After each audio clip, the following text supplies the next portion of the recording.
মহেশ রে, দিন দিন মনে হচ্ছে জীবন আরো কঠিন হয়ে যাচ্ছে। কি আর বলবো দাদা, দিন দিন কাজ কামের যা অবস্থা হচ্ছে, তাতে করে দুমুঠো খেয়ে বেঁচে থাকাই তো মুশকিল হয়ে পড়ছে দেখছি। তোর তো সংসার নেই, তোর তো যে কোনো ভাবে চলে যায়। আমার যে চিন্তায় চিন্তায় রাতে ঘুম আসে না রে। বলছি কি দাদা, গায়ে যতদিন জোর আছে ততদিন তো কাজ করে খেতে থাকি, তারপরে যা হয় দেখা যাবে। তুই তো শুধু তোর কথা ভাবছিস, আমার তো আমার বউ, ছোট মেয়েটা, ওদের কথাও ভাবতে হয়। তা তো ঠিক দাদা, কি আর করব বলো। মেয়েটার কোনো একটা ইচ্ছে পূরণ করতে পারি না। মেয়েটার মুখের দিকে তাকিয়ে কথা বলতেও আমার কেমন লজ্জা করে। চিন্তা করো না দাদা, দেখো, একদিন সব ঠিক হয়ে যাবে। সেই আশায় তো বুক বেঁধে আছি রে। চলো দাদা, বেশ সময় হলো, এবার কাজ করি।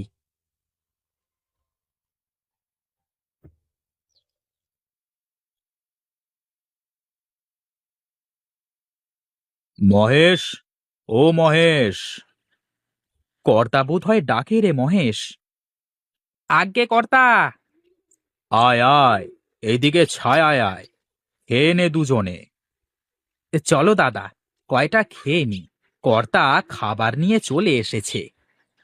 চল চল, কটা খেয়ে নি আগে।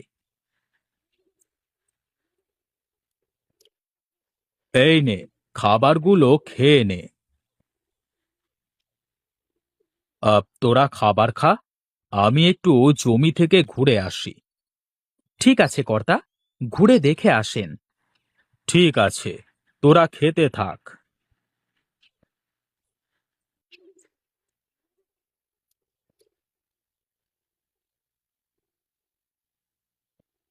বাহ, গিন্নিমা সুন্দর সুন্দর রান্না করেছেন।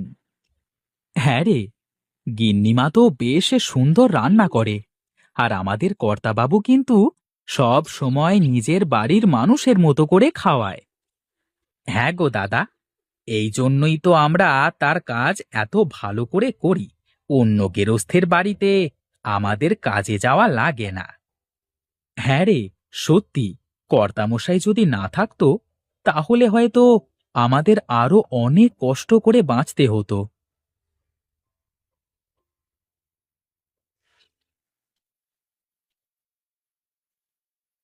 কি রে, এত তাড়াতাড়ি খাওয়া শেষ হয়ে গেল তোদের?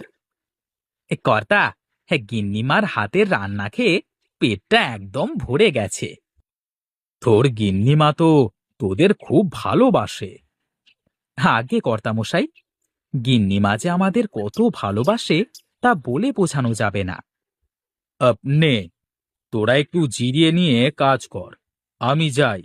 আমার আবার একটু গঞ্জে যাওয়া লাগবে।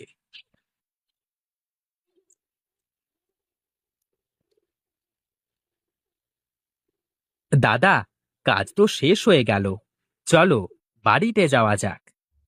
হ্যাঁ হ্যাঁ, চল চল, বাড়িতে যাই।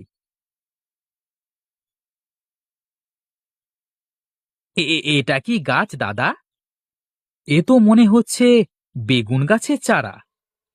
চারাটা উঠিয়ে নাও দাদা, বাড়ির কোণে লাগিয়ে দিও।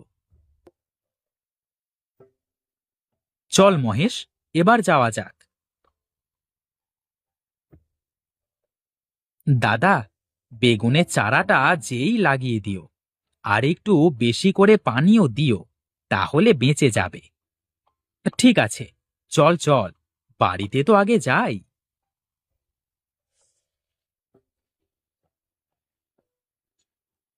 এ কি গিন্নি, এই অবেলায় উঠান ঝাড়ু দিচ্ছ যে? কি করব বলো?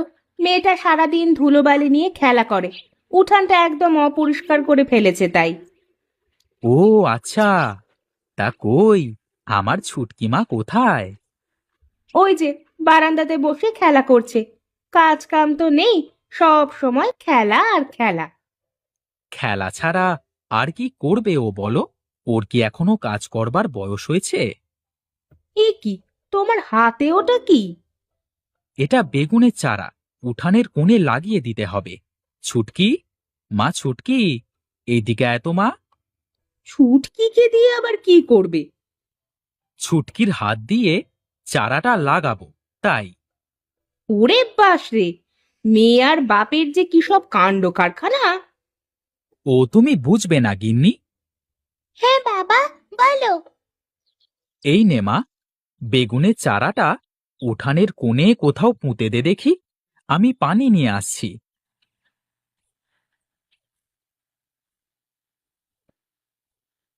লাগানো হয়ে গেছে বাবা, এবার পানি দিতে হবে। হ্যাঁ হ্যাঁ, এই যে আমি দিচ্ছি পানি। এই গাছে অনেক বেগুন ধরবে, তাই না বাবা? হ্যাঁ রে মা, এই জন্যই তো তোর হাতে লাগালাম গাছটা।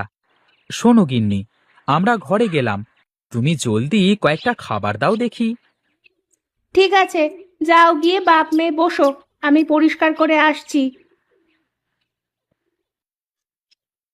আজ গিন্নিমা লাউয়ের পাতুরি করে পাঠিয়েছিল, যা লাগছিল না। তা বেশ, কর্তামশাই আর গিন্নিমা দুজনেই তো খুব ভালো মানুষ।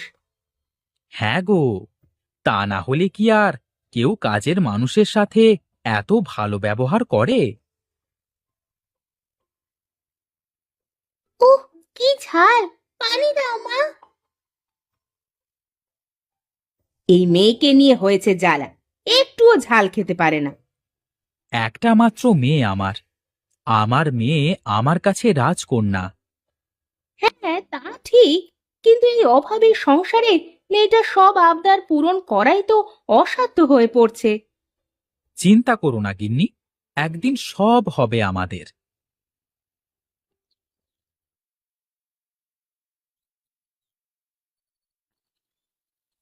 ও হিরুদা, হিরুদা! আরে মহেশ, এত সকাল সকাল চলে এসেছিস? হ্যাঁ গো দাদা, আজ একটু সকাল সকাল কাজ করে বাড়ি ফিরতে হবে। আমার আবার ও বেলায় একটু গঞ্জে যাওয়া লাগবে। আরে ছুটকি মাঝে, কেমন আছো মা? ভালো আছি রে মা। চল চল, যাই তাহলে।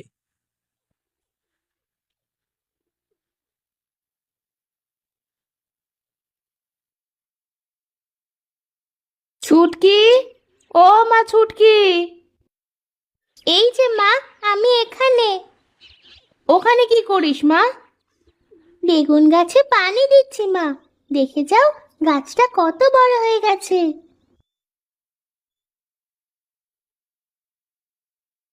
আরে তাই তো, বেগুন গাছটা তো অনেক বড় হয়ে গেছে। এ কোনো জাদুর গাছ নয় তো?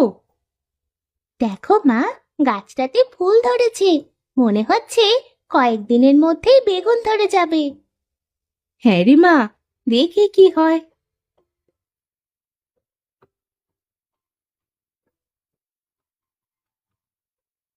গিন্নি, ও গিন্নি, কোথায় তুমি?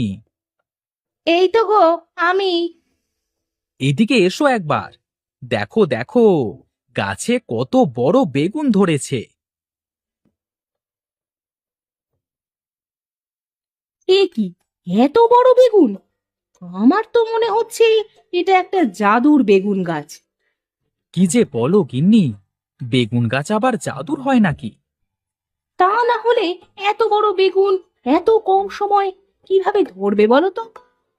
ও যা হয় হোক, তুমি বেগুনটা ভাজি করে দেবে আমাকে আর আমার মেয়েকে।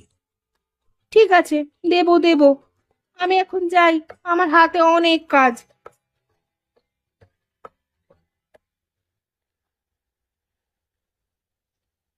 এ কি, এত বড় বেগুন ভাজি! হ্যাঁ রে মা, আমাদের গাছের বেগুন এটা। বাহ বাহ, এই বর্ষার দিনে গরম গরম বেগুন ভাজা খেতে বেশ ভালোই লাগবে। হ্যাঁ হ্যাঁ, ঘরে কিছুই ছিল না, তাই দেখলাম এই বর্ষার মধ্যে কি দিয়ে কি রান্না করব, তাই গাছ থেকে বেগুনটাই পেড়ে ভেজেছি। ভালোই করেছো, ঠান্ডার মধ্যে গরম বেগুন ভাজি ভালোই হয়েছে। বেগুন ভাজা তো আমার খুব পছন্দ মা। হ্যাঁ, তাই তো ঝাল কম দিয়ে ভেজেছি, যাতে করে আমার লক্ষ্মী মা ভালো করে খেতে পারে। তুমি অনেক ভালো মা।